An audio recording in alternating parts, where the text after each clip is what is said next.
Good evening. Hello. I'm Peter Rubin, professor of constitutional law at Georgetown Law School and the founder of the American Constitution Society.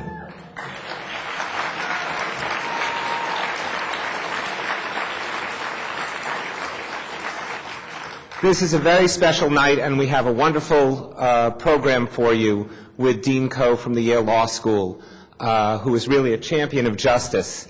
And I know we're all very much looking forward to his remarks.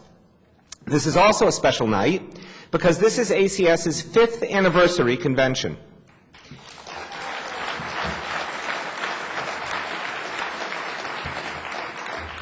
And look what you have built.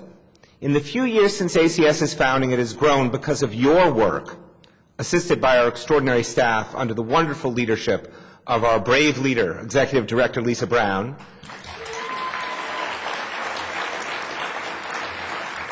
It's grown from a single chapter at Georgetown to have over 155 student chapters at law schools around the country, and over 25 lawyer chapters in cities and states across the nation. I'll say that again. Over 155 chapters at law schools around the country. You have built those chapters and made them strong. The success of ACS speaks of something deeper, something that makes this a time for great optimism. Of course, for us progressives, now may at first blush seem more like a time for despair. The decisions of the Supreme Court this last term were extraordinary. Precedent was cast aside as a self-confident 4-member extreme conservative bloc, joined too often by Justice Kennedy, remade the law in area after area. The court, for many victims of discrimination, effectively neutralized the protection put in place by Title VII of the Civil Rights Act of 1964. For the first time, it allowed the government, the federal government no less, to ban an abortion procedure, in a decision that leaves the true strength of the constitutional protection of a woman's right to choose in real doubt. And then there was the schools case, Seattle School District Number 1. There the court held that a city's attempt to integrate its schools was constitutionally indistinguishable from an attempt to segregate them, and it held that attempt invalid. Chief Justice Roberts' plurality opinion striking down these local attempts of cities across America to build in good faith a better, more inclusive society showed that the Constitution he and his colleagues, Justices Alito, Scalia, and Thomas, would build is not so much colorblind as completely unable to see. And make no mistake, they seek to build a new Constitution, though they imagine it is old. For the crabbed document they imagine is not the Constitution our framers left us. But while the situation at the court is dire, this is a time for great hope. For something has changed in America, and I think you can all feel it. It probably started with the election in November and Congress slipping from the hands of those committed to the vision of an administration that has, among other things, so relentlessly sought to free itself from the bonds of the Constitution and the rule of law. But what started with the trickling stream of that narrow victory, not just of one party, but of a sentiment much, much broader, is becoming a river. It's as if someone finally said the emperor has no clothes, and now somehow all of America can see it. This new awakening bodes well for those of us committed to ACS and its mission. For the understanding of the far right's failures is beginning to extend to the failures of its legal and judicial vision. One need look no further than the Department of Justice, or the spreading realization, even among those who did not see it before, of what the appointments of Justice Alito and Chief Justice Roberts mean for some of our most precious national principles. So be encouraged, and let me encourage you to continue on the work of ACS, not only organizing and growing, but transforming legal culture itself. We share a progressive vision of law. We stand for something important that has a proud lineage, not merely against something, the dominant conservative vision of American law. You should always be spokesmen and women in your classes, in your work, with your friends, for the view, unfashionable for some time, but coming quickly back into fashion, that the law is designed to serve human values, values like liberty, equality, and respect for human dignity. These principles are embodied in our Constitution, in our most fundamental statutes and in the long history of our court's jurisprudence, going back to John Marshall.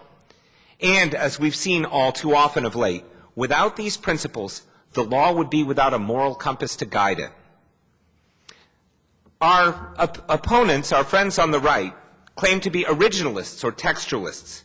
But we are something more, what my colleague Jeff Stone has called constitutionalists. We understand, as John Marshall did, that the Constitution is designed to last and provide guidance not at one fixed point in time, but for many generations. That its text is written in broad language, whose meaning must be adduced in the changing circumstances of an evolving society. That this does not mean putting our own values into the law, but interpreting the law faithfully so that it can serve the purpose for which it was intended, to govern a society committed to liberty and equality, to respect for human dignity now and in the future.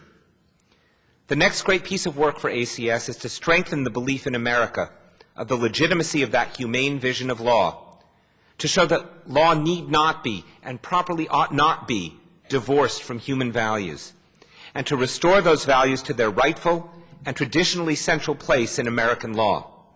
And I am optimistic, and you should be, because with you as ambassadors for that vision and its advocates, we are sure to succeed.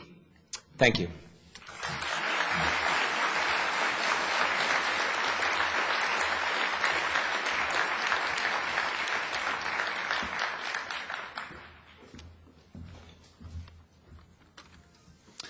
It gives me great pleasure to introduce Dean Harrold Hongju Ko. Dean Ko has long been a champion of the causes that ACS members support so passionately. While director of Yale Law School's Shell Center for International Human Rights, he worked tirelessly, as many of us know, to free a group of 300 Haitian refugees detained at Guantanamo Bay. While serving as Assistant Secretary of State for Democracy, Human Rights, and Labor in the late 1990s, he fought for broader legal protections against torture.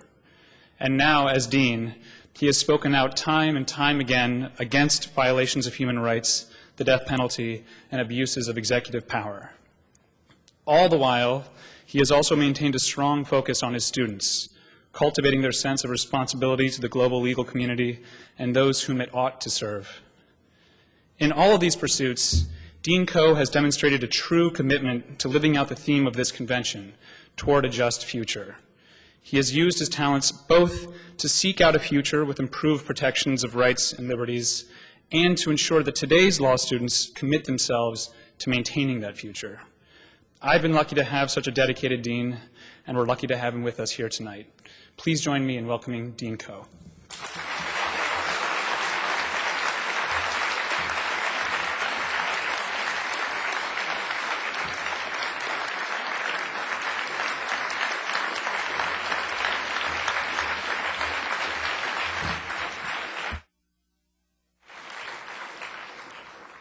Thank you, Steve, for that kind introduction. You and the many Yale law students and graduates that you have coerced to be here at this ungodly hour make it a joy to be a professor and a dean at Yale Law School. I'm honored to be here. I'm so grateful to Lisa Brown, to her remarkable team, to Paul Smith, to Peter Rubin and the board, and everybody for the tremendous work you've done to build this important organization. Since it's the first day of the conference, I think it's worth asking, why are this organization and this annual meeting so important? And the answer is simple, because as you may have noticed, we already find ourselves deep in the silly season of American politics, 1 year before the next summer's presidential conventions. And so for the next year, the media's attention will be focused minute to minute on issues of personality, not substance. We'll be sentenced to a 24/7 barrage about 4-point plans, verbal gaffes, the price of candidates' haircuts, the width of their ankles, and debates featuring people standing behind podiums who claim not to believe in evolution. Now, you surely noticed some of this silliness has already afflicted our public law. In the last few months, we've heard from White House officials that unlike the rest of us, they don't have to answer congressional subpoenas or serve a prison time before they can have their criminal sentences commuted.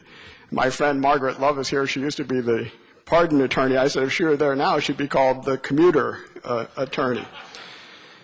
We've heard from our Supreme Court that local school boards' efforts at conscious racial integration are constitutionally equivalent to efforts at conscious racial segregation.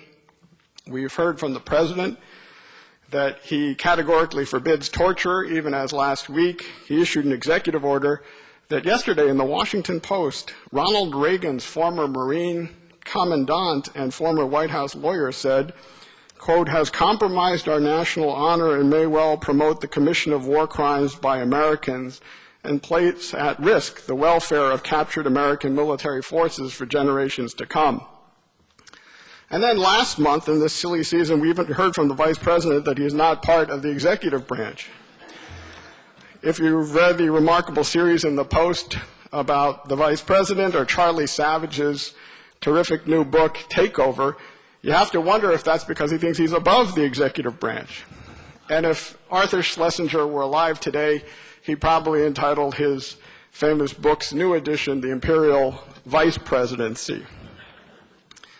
So one critically important role for this society, the American Constitution Society, is to ensure that constitutional arguments are not so malleable. When Article 2, Section 1 says, the executive power shall be vested in a president who together with the vice president shall be elected for 4 years, that phrase tells us something about which branch the vice president is located. When the Fifth Amendment tells us no person shall be deprived of life, liberty, or property without due process law, you know, maybe that protection applies even to persons who are alleged to be enemy combatants. And ensuring our view of the Constitution that our view of the Constitution doesn't shift with the election returns means having a vision we can live with regardless of who wins next November. I've worked in the executive branch twice, once for Republicans, once for Democrats.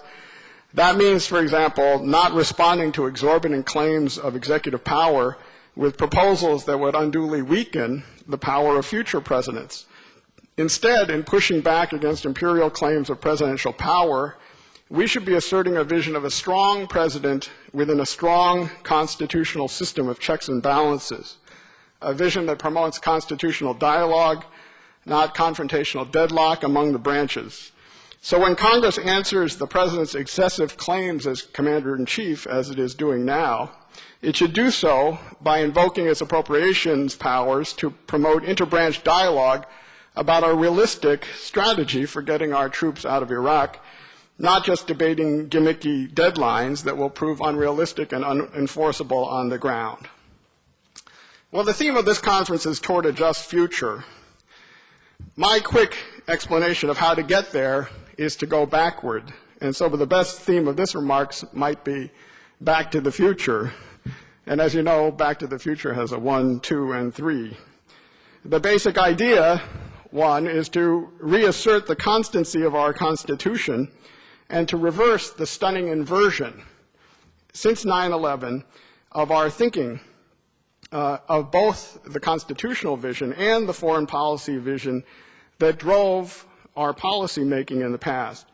In just 6 short years, we've seen a dramatic reversal of 4 key constitutional premises upon which national policy had been conducted. First, as we all know, the current administration has justified just about every action it's attempted, whether warrantless NSA surveillance, cruel treatment, or indefinite detention of detainees, or assertions of executive power, with a sweeping theory of unfettered power based on an overbroad reading of the Commander-in-Chief Clause and dicta for the Supreme Court's decision in U.S. versus Curtis Wright Export Corporation. When I was in OLC, the Office of Legal Counsel, we used to call that the Curtis Wright, so I'm right, site. And under Curtis Wright, the President's Article 2 powers are paramount, Congress exercises minimal oversight, government secrecy prevails, and the Solicitor General urges the courts to defer totally to the President. Well, our best response to this anti-constitutional vision is to go back to the future, to follow the path taken by the Supreme Court last year in the Hamdan decision. In that case, all of the justices, not just those in the majority, but all of the justices did not adopt a constitutional framework based on Curtis Wright. They placed the case within the accepted framework of shared institutional power set forth in Justice Jackson's famous concurrence in the Steel seizure case, Youngstown Sheet and Tube. Now, obviously, they differed about the outcomes. Justice Thomas, for example, thought the president's actions were authorized under Youngstown Sheet and Tube, but none of them adopted this dramatically different constitutional framework. A second element, the Bush administration's invoking of the war on terror to create law-free zones, which they called Guantanamo, law-free courts, which they call military commissions, law-free people who they call enemy combatants, and law-free practices, which they call extraordinary rendition, all of which share an exemption from judicial review. In so doing, they've opposed political efforts to incorporate international and foreign law, particularly the Torture Convention and the Geneva Conventions, into the domestic legal framework so as to insulate themselves from charges that they're violating universal human rights norms. But again, in Hamdan, the court rejected this and went back to the future. They rejected the government's claim that Hamdan was a person outside the law, held in an extra-legal zone just because he was in Guantanamo, who could be subjected to the jurisdiction of a non-court, a military commission that didn't look like one authorized by the Uniform Code of Military Justice. And the court treated as binding a universal treaty obligation, Common Article 3 of the Geneva Conventions. Now, shortly after Hamdan, I testified before the Senate Judiciary Committee. One of the senators said to me, "Professor, the terrorists haven't signed Common Article 3. Now, here inside the Beltway, you soon learn that the word professor is not a word of respect. When you hear it, you should think, idiot? Idiot, the terrorists have not signed Common Article 3. And I said to him, Senator, the whales haven't signed the Whaling Convention either.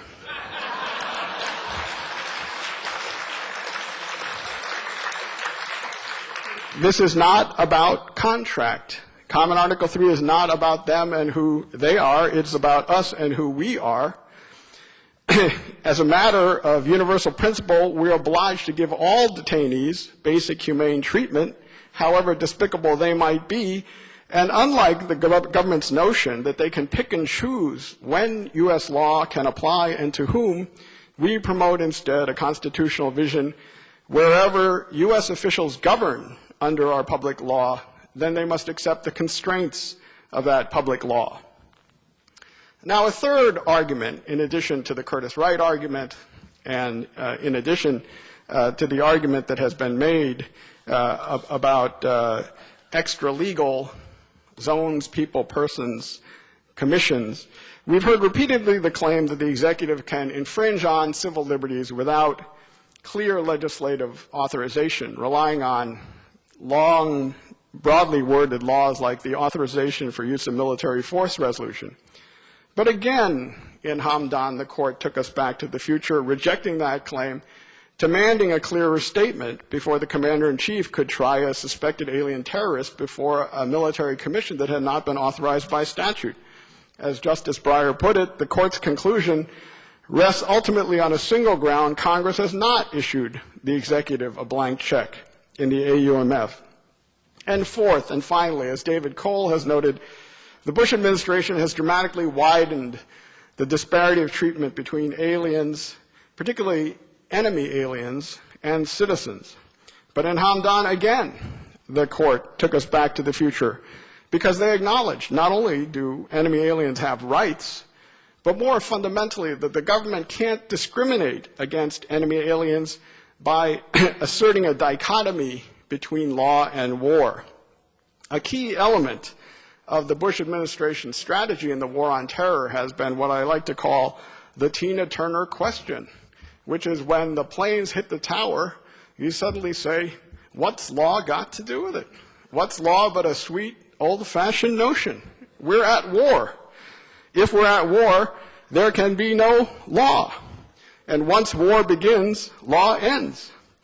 Well, the Supreme Court rejected that, again, going back to tradition, and said, You know, there has always been a law of war. And when we are in war, a law of war applies. It's not a zone without law. It is a zone in which a law of war applies. Or as Justice Kennedy put it very succinctly in Hamdan, if the military commission at issue is illegal under the law of war, an offender can't be tried by the law of war by that commission. Now, if this has been the Bush administration's four-part constitutional vision, Curtis Wright, human rights double standards, infringement of civil liberties without clear statements, and targeting enemy aliens by claiming to fight a war against them outside the scope of law, then our challenge to that distorted vision should be to return to the traditional framework of what has always guided something I call the National Security Constitution, a traditional framework based on the steel seizure vision of shared power in foreign affairs, human rights universalism, a principle of clear legislative statements, and acknowledgement that under the law of war, even enemy aliens have rights. And we can expect these two frameworks, the National Security Constitution framework and the Bush administration framework, to continue clashing before the courts, Congress, the executive branch, and the media. And we don't have to look far to see the next battleground. It will be Boumediene versus Bush and El Oda, which are cases which the Supreme Court originally denied expedited review but has now decided to hear on the merits. And the case will not only continue the battle between these visions before the Supreme Court, but also probably before the Fourth Circuit if they decide to hear rehearing en banc in the Almari case, in which Judge Motz's panel opinion recently issued. Now, as far as the litigation goes, the lines are now pretty clearly drawn before the court. The Supreme Court, as you know, has heard 4 cases. The Bush administration has lost 3 of the 4 major terrorism cases litigated there, Hamdi, Razul, and Hamdan.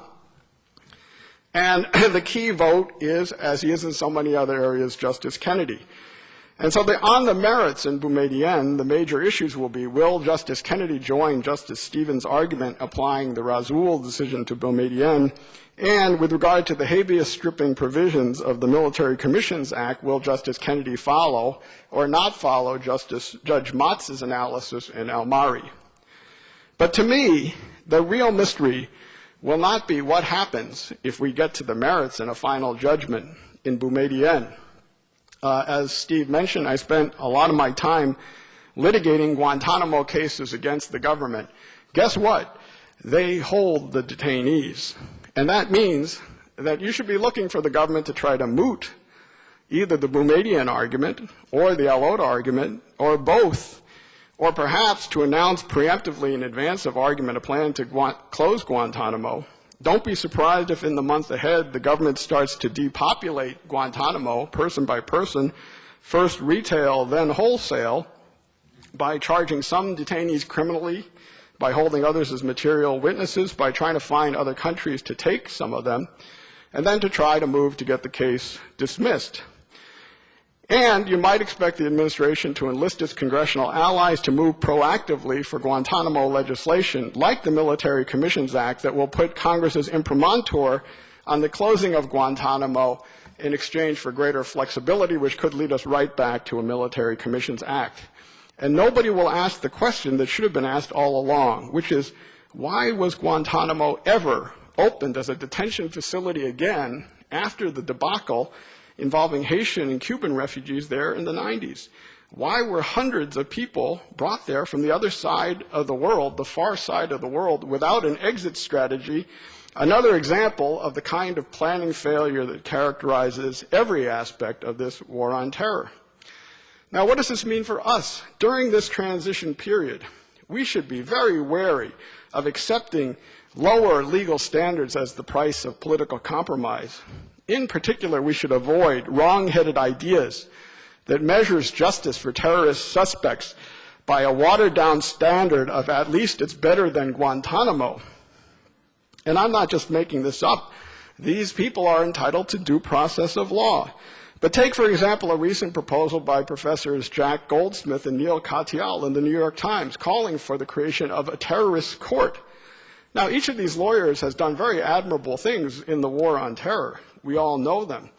But their joint proposal, make no mistake, is a very, very bad idea, which nobody should take seriously. It offers a proposal that's dramatically at odds with our nation's values and history. Rather than limiting executive excesses, their proposal would permanently enshrine it by assuming that indefinite detention without trial, abusive interrogation, and other acceptable practices are necessary features of a 9/11 world. When to this day, the U.S. government has yet to show that ordinary civilian courts or court-martial can't handle important terrorist suspects, whether they be Oklahoma City bombers or the several dozen terrorist suspects successfully prosecuted before or after September 11th, including Richard Reed, Zacchaeus Moussaoui, and now the case going on against Padilla. So our goal in the next period should be to really end the Guantanamo debacle. And let us not get lured by people trying to be bipartisan into setting its worst features in concrete with misguided proposals like a terrorism court. So, that's Back to the Future 1. If the first role of the American Constitution Society is to ensure that constitutional arguments are not infinitely malleable, its second, equally important role is to ensure that constitutional arguments are not unduly rigid, that they should not prevent our Constitution from adapting to changing times. And by changing times, I include, of course, a globalizing world. In the last two Supreme Court confirmation hearings, both nominees were openly dismissive of arguments made based on international and foreign law. But as Justice Blackmun said some years ago, quote, if the substance of the Eighth Amendment, as the court has held since at least 1958, is to turn on evolving standards of decency of the civilized world, there can be no justification for limiting judicial inquiry to the opinions of the United States. After all, in this day and age, if we're asking what's unusual in capital markets, global capital markets, do we only look at the New York Stock Exchange? If we ask what's unusual for cyberspace, do we only look at websites in Silicon Valley? If not, then why isn't it appropriate that when only a few jurisdictions in the United States execute children or persons with mental retardation, that we look at those practices in light of global practices and call them unusual and hence cruel and unusual and hence unconstitutional. In the same way as we should promote a progressive, evolving vision of what constitutes cruel and unusual punishment, we should promote a progressive, evolving vision that maintains fidelity to core constitutional values in three other areas as well, which are relevant because they all came up in the last term, namely family values, racial equality, and access to the courts. Talking first about family values, what constitutes a compelling state interest in the family after the Carhart decision, which, as you know, upheld Congress's ban on a particular kind of partial birth abortion? The most extraordinary thing about the case is that the court, the majority, found a legitimate moral interest in regulating post-viability abortions, as well as an interest in protecting the integrity and reputation of the medical profession from performing procedures that look too much like infanticide. In effect, the court created an unadministrable comparative morality test, which led it to blur the line between pre- and post-viability abortions and approve for the first time abortion prohibitions with no health exception. And Justice Kennedy's opinion emphasized abortion's ethical and moral concerns and said, paternalistically, that the law protected women who might have an abortion from the prohibited method which might cause them regret, grief, and sorrow, without considering what regret, grief, or sorrow they might face if their choice was actually honored. And by rejecting a facial challenge to the statutory ban, the court required advocates to shift to piecemeal as-applied challenges. This creates a huge chilling effect.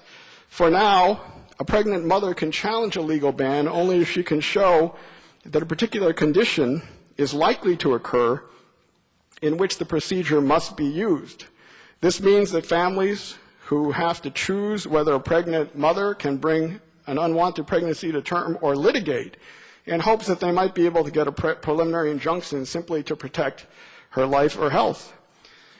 What a majority of the Supreme Court has now said is that Congress can make itself an integral part of a woman's decision whether to bear or beget a child, and the only way a family can vindicate its autonomy is to get another governmental actor, the courts, involved.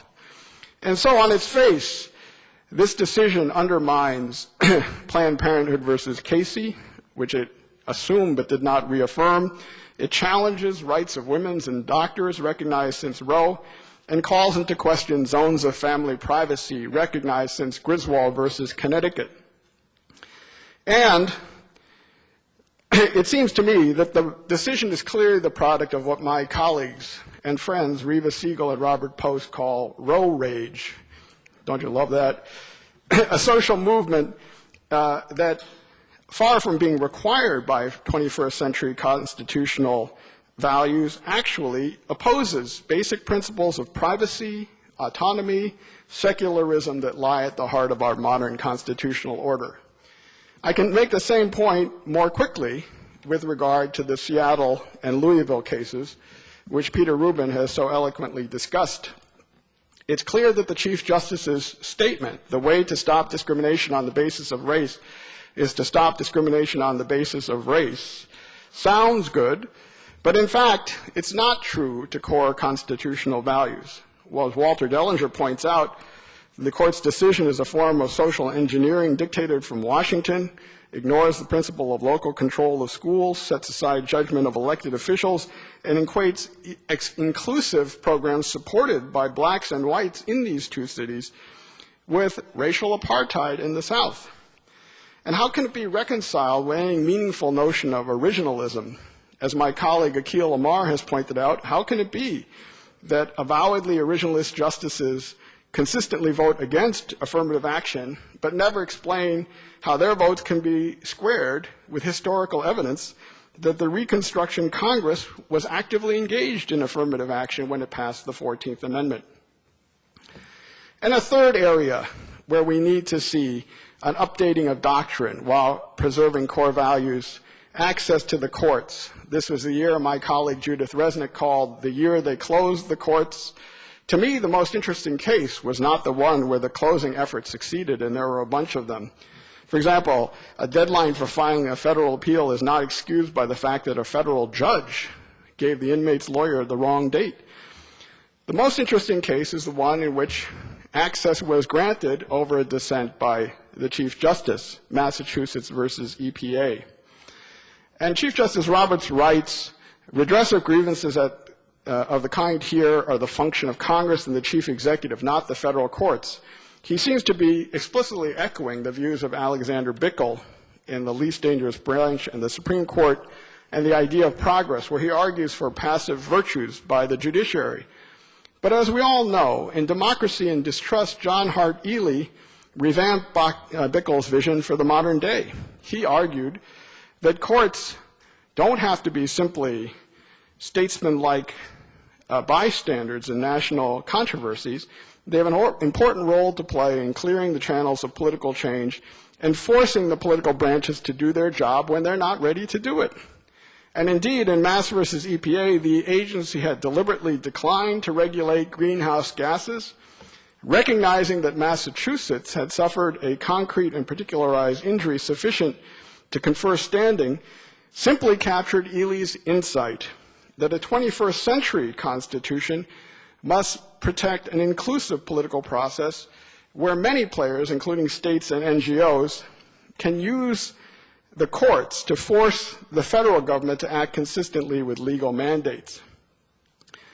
To see this point more clearly, just compare Mass versus EPA with the Sixth Circuit's recent decision in the ACLU versus NSA case, the National Security Agency wiretapping case, where the Sixth Circuit overruled or vacated Judge Taylor's decision on the ground that nobody had standing to sue a secret program.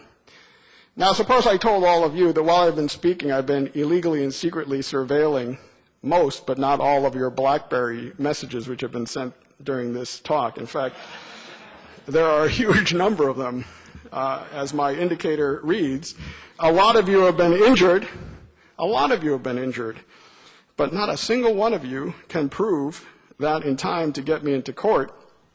And under the dissent's reasoning in Mass versus EPA and under the majority's reasoning in the NSA case, I might be acting illegally toward all of you, invading all of your privacy, and guess what? All of you might be chilled about sending more BlackBerry messages. Feel free to go ahead now that I've told you that some of you are being surveilled. But guess what? None of you have standing. And do I really feel accountable to you if I know that absolutely none of you can get in, even though many of you have in fact been injured? How does that result? Zero accountability serve the purposes of a modern constitution.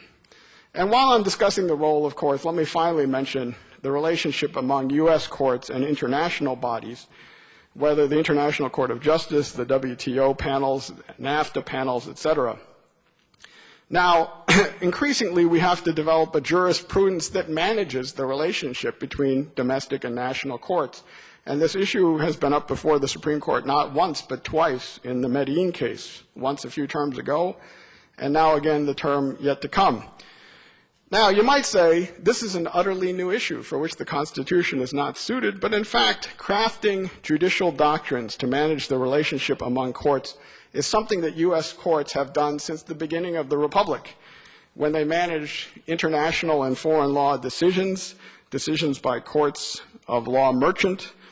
And there's an obvious analogy to the 50s when Hart and Wexler wrote about the federal courts and the federal system and described doctrines of abstention, avoidance, and ripeness. What we need now is not judicial passivity. We need the courts to frame a similar set of doctrines to govern the relationship between U.S. courts and the global adjudication system. And indeed, Justice Roberts did this in the first Medellin case, in which he said that the Avena decision of the International Court of Justice deserved respectful consideration, whatever that means. Now, again, our vision is broader than just state or national borders. And maybe the best canon put forward by Justice Blackmun in 1987, when construing laws, U.S. courts must look beyond national interest to the mutual interests of all nations in a smoothly functioning international legal regime. What he's saying is that modern-day courts must remain true to the values of managing these interjudicial relations, but that those relations now include global relations. Now, you know what Justice Scalia would say? What about Zimbabwe, right? Am I captured or required to apply the rules of Zimbabwe? Well, no more than Justice John Marshall was required to apply the rules of the Barbary Pirates. The framers' original vision meant supporting selective incorporation of the best practices of international and foreign law, and the role of selective incorporation is to prevent the creation of a constitutional jurisprudence that's visibly below global human rights standards. So that's Back to the Future 2. I'm arguing for a twin role for the American Constitution Society.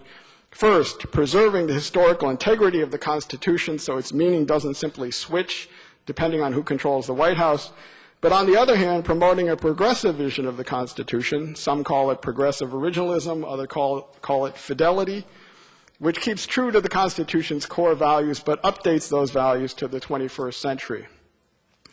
So what about Back to the Future 3? I would argue that a third function for the American Constitution Society over the next 5 years will be simply repairing America's human rights reputation. That, again, this involves not something entirely new, but going back to what we had before in order to ensure a more just future. At the dawn of this millennium, a global human rights strategy was starting to emerge that combined 4 factors: diplomacy backed by force in service of human rights, recognition that a key source of America's power is its soft power based on principle, a simple approach to human rights enforcement based on telling the truth and taking a consistent approach to the past, accountability, the present, stopping ongoing abuses, and the future, preventing future abuses through coalition building and democracy building. And finally, using cooperation among global democracies to solve global problems. In the last 4 to 6 years, this vision has also flipped. In Afghanistan and Iraq, we've seen a shift from diplomacy backed by force to force backed by diplomacy, from building democracy from the top down rather than from the bottom up. We've used hard power at the expense of our human rights principle as a source of our soft power. We fail to tell the full truth about our human rights conduct or that of our allies. And through a variety of outstanding self-inflicted wounds, Guantanamo, torture, denial of habeas, military commissions, walking out of the International Criminal Court, declining to ratify other treaties, and boycotting the new UN Human Rights Council, we've done something incredible. We have shifted the world's attention from the grotesque human rights abuses of the terrorists to our own human rights misconduct, leaving issues pressing that are ignored and misaddressed elsewhere. In short, 6 years of defining our human rights policy entirely through the lens of the war on terror has damaged our human rights reputation, given cover to abuses committed by our allies, and blunted our ability to criticize and deter gross violators elsewhere in the world. The next administration, whether it be Democratic or Republican, will have the burden of repairing this reputation to build back up the sources of our soft power. Right now, you see failure around the world. Passivity in the face of genocide in Darfur, failure to criticize our major allies in the war on terror, such as Saudi Arabia and Pakistan, outrageous human rights situations in the axis of evil countries, North Korea, Iran, and Iraq, as well as Afghanistan, notwithstanding our military intervention, and large-scale human rights abuses in traditional geopolitical rivals like China, Russia, and Cuba. So if we're serious about restoring our human rights bona fides, we need to take 3 steps. First, put our own house in order. That means close Guantanamo, revise the Military Commissions Act to restore habeas, allow the International Committee of the Red Cross into U.S.-operated detention facilities, genuinely ban the use of torture and cruel treatment using specific lists of violations, including waterboarding and the like, stopping extraordinary renditions. Secondly, restoring human rights multilateralism by sending a special envoy to the UN Human Rights Council, formally shifting to a policy of constructive engagement with the International Criminal Court, with which we're doing many things anyway, reinitiating a diplomatic process on human rights in Iraq following the Iraq Study Group report, supporting the community of democracies and democratic transition in countries like Cuba. You saw yesterday's New York Times. It's a moment of incredible transition in Cuba, and what are we doing? And promoting private-public partnerships between government and corporations to ensure internet freedom, human rights at the Chinese Olympics, access to essential medicines, and the end of blood oil in Africa. And third, how can we look at ourselves in the mirror if we do not take more action to stop the genocide in Darfur? And everyone agrees that requires the 4 Ps, a peace process, peacekeepers, protecting people, refugees and the internally displaced, and punishing perpetrators through ICC accountability, targeted sanctions, and sanctions on blood oil revenues. This might seem like a long list, but what I'm urging, in short, is back to the future 3, that in the area of human rights, we should return to the core principles. And I think we should recognize this. The next president will have to face terrorism.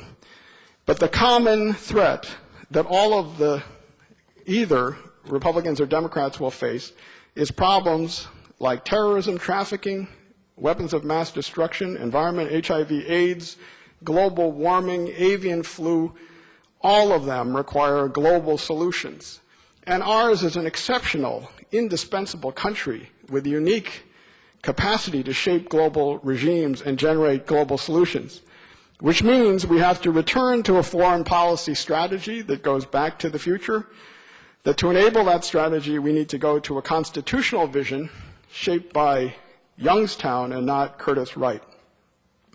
In short, if the question of this conference is toward a just future, we can move toward a just future, but we have to renovate old legal frameworks to do it. Back to the Future 1, go back to the old constitutional framework. Back to the Future 2, go back to the old foreign policy framework. Back to the Future 3, repair our human rights reputation. So that's what I think. But after all, what do I know? I just teach law at a small school in New England, although there are those of us who love it. But if the American Constitution Society exists for a reason, it should not simply be to support political efforts to call one candidate or the other Bush-Cheney light, or to manipulate constitutional arguments to serve particular candidates, but instead to do these three things: maintain the integrity of constitutional argument against political manipulation; second, to promote a progressive vision of public law that enables the Constitution to adapt to a globalizing world; and third, to repair a human rights reputation that has been badly, badly damaged in the last few years. My colleagues, Reva Siegel and Robert Post, wrote, and it's on the web in their new article in the Civil Rights, Civil Liberties Law Review, the most downloaded article, I think, so that nobody will read it when it actually comes out. But you should all read it now. It's there now. Progressives need more than a theory of conflict avoidance in constitutional law. They need a theory that protects constitutional ideas and ideals in a time of change and conflict. When I read that, I thought of the moment in Joe Klein's Primary Colors. I think you all remember it. The longtime political operative reminds the once progressive political candidate of something he once said: "Our job is to end the old style of politics. Our job is to make it clean, because if it's clean, we win, because our ideas are better." Our job, all of us, is to make sure that our constitutional ideas are better and that those ideas truly protect our constitutional ideals. And making our constitutional ideas and ideals better is the indispensable role of the American Constitution Society. Because if you do your work and the Constitution wins, we win, no matter who wins on Election Day. Thank you very much. Have a wonderful conference.